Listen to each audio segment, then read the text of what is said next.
So therefore, the resumption of in-person learning must be predicated on strict adherence to the health protocols and guidelines as issued by the Ministry of Health. So therefore, I call upon the Cabinet Secretary for Education, once we have agreed on the how, he will thereafter immediately issue a calendar for the resumption of the 2020 academic year, if it is to be, or if it is going to be 2021. Hiyo ni kulingana na directives na vile tutakubaliana how.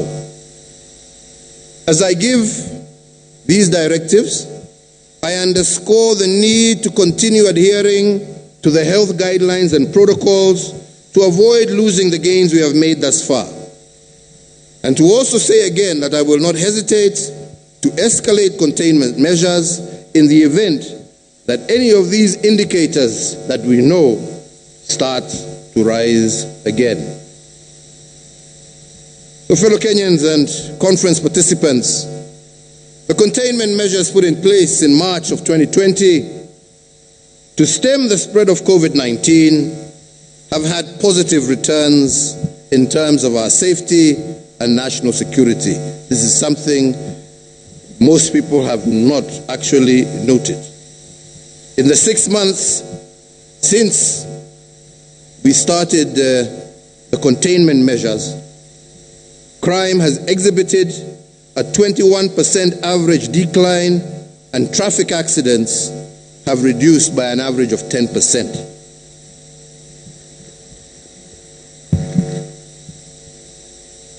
So with that, I want to conclude with some thoughts for all of us. As I said, especially with regard to our economy, and as I said earlier, that we are living in a season of paradox, an age where our new reality is a conflict with what we feel reality should be. Indeed, that is not only true of our social lives, but also true of our economy. Against all odds, as we have seen and heard today, some of our entrepreneurs have remanaged and reimagined the subsisting pandemic and created a new business reality that disorganizes the existing order at play. This is a new business model driven by innovators and makers of things, people who did not see danger in the COVID crisis, but actually saw an opportunity. Businesses that experienced shock from COVID, but bounced back better.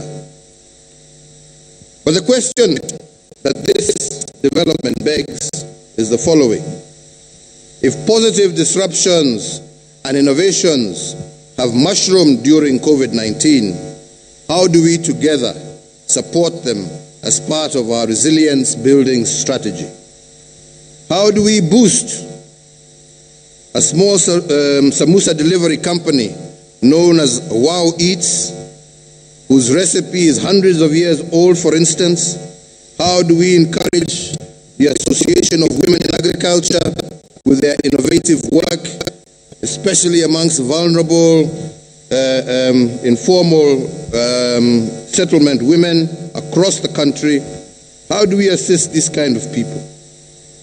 During the first phase of this pandemic, we rolled out a series of economic stimulus packages, and today, in support of our small businesses and innovators, I also direct as follows.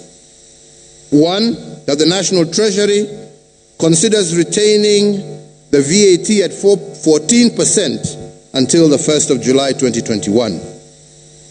Two,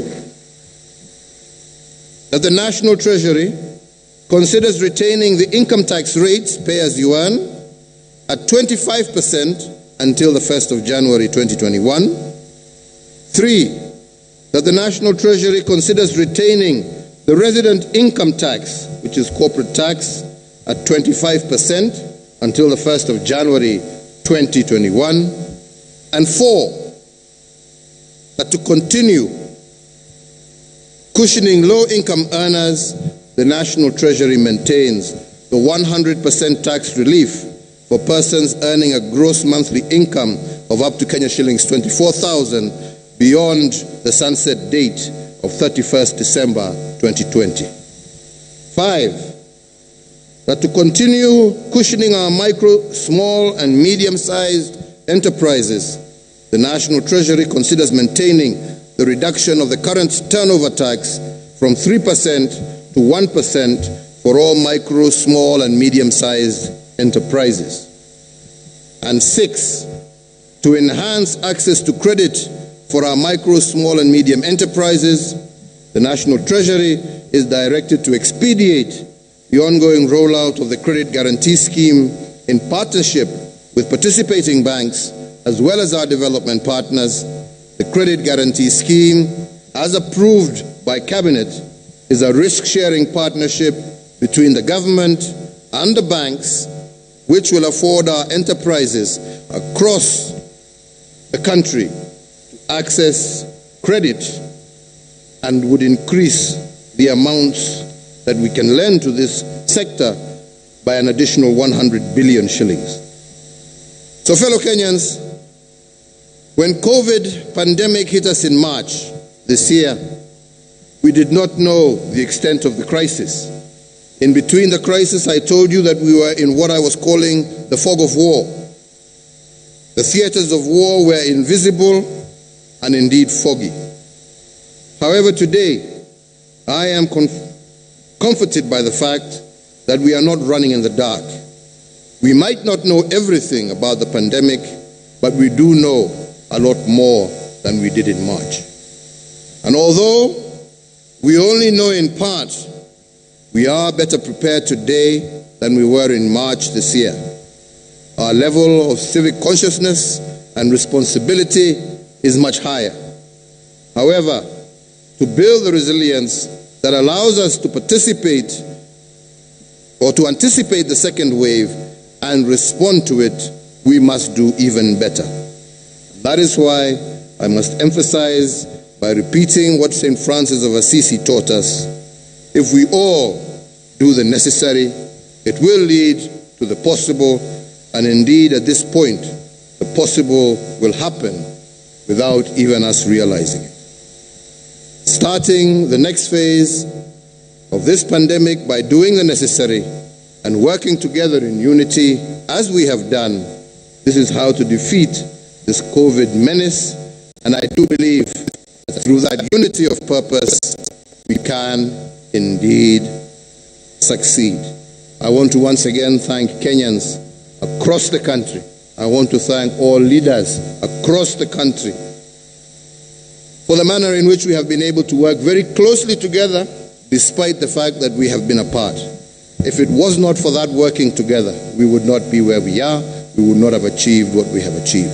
I continue to urge you to work together, continue to partner together, and I am certain that that way is the surest way, not only to defeat this pandemic, but also to ensure that we build a prosperous, equitable society in which every single Kenyan feels a part and not a single one of us feels left behind. I thank you. May God bless you, and may God continue to bless this great Republic of Kenya. Asanteni sana. Thank you.